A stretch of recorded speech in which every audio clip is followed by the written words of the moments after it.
Listen. Listen to the words of three men flying around the moon. We are now approaching lunar sunrise, and for all the people back on Earth, the crew of Apollo 8 has a message that we would like to send to you. Well, Apollo 8 originally was an Earth orbital mission exercising the lunar module, but the lunar module was way behind. We had intelligence information that the Russians were going to put a man around the moon probably in December of 1968. The people in NASA came up with the idea of moving Apollo 8 to a lunar orbital mission. Why don't we send the command service module of Apollo 8 to orbit the moon, and we can learn a lot about the communication system, the navigation system, how the moon's gravity would affect the orbiting spacecraft, look for suitable landing spots. So we had to condense into 4 months what usually took a year to 18 months of training. Everybody was motivated. Everybody was dedicated. And the basic idea was to beat the Russians to the moon.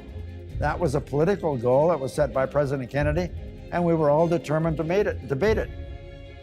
Apollo 8 developed a lot of attention. It filled a big square in preparation for later Apollo flights. Well, I got into the big Saturn V. This would be the first time that man had actually launched on a Saturn V. So I thought to myself after this 4 months of heavy training, I said, you know, I'm actually going to go to the moon. The engines are on. 4, 3, 2, 1, 0. Well, the Saturn V still is the most powerful machine ever made, and for 17 missions, it flew perfectly. We have cleared the tower. We had orbited the Earth, first of all, to check our spacecraft out.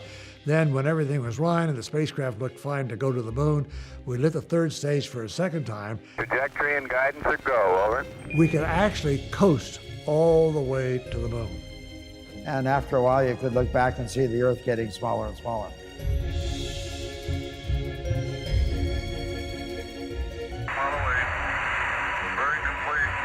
Apollo 8, this is Houston. Roger, good to hear your voice. People on Earth tend to call the far side of the moon the dark side, but that's a misnomer.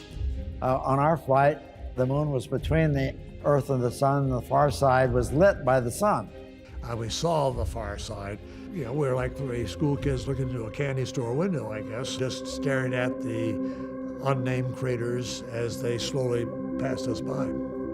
We were busy shooting pictures of the lunar surface for lunar landing sites for upcoming lunar landings. And then suddenly I looked out the window and here was this gorgeous orb coming up, and I thought, holy moly. And there over the lunar landscape was the Earth. The Earth was beautiful. It was the only thing in the whole universe that had any color. I had fought to have a long lens and color film.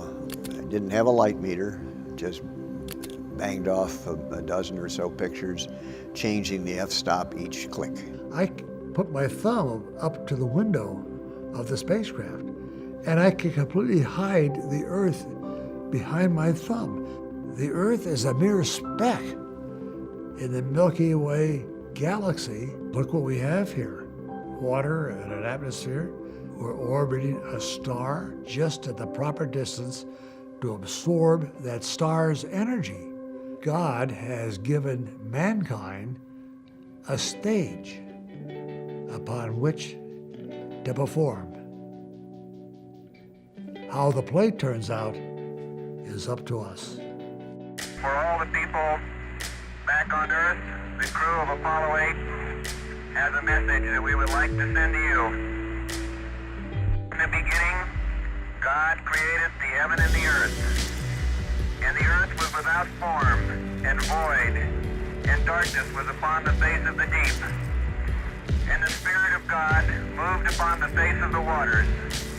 And God said, "Let there be light." And there was light.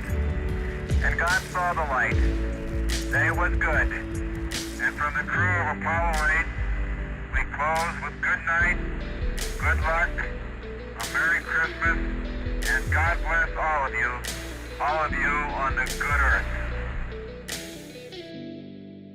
It's important for America to be at the forefront of space exploration. That drives technology. One of the important facets of the Apollo program was the coordination and the organization of the American industry to achieve a great goal. That we need to be a world leader, not just on the Earth, but in space.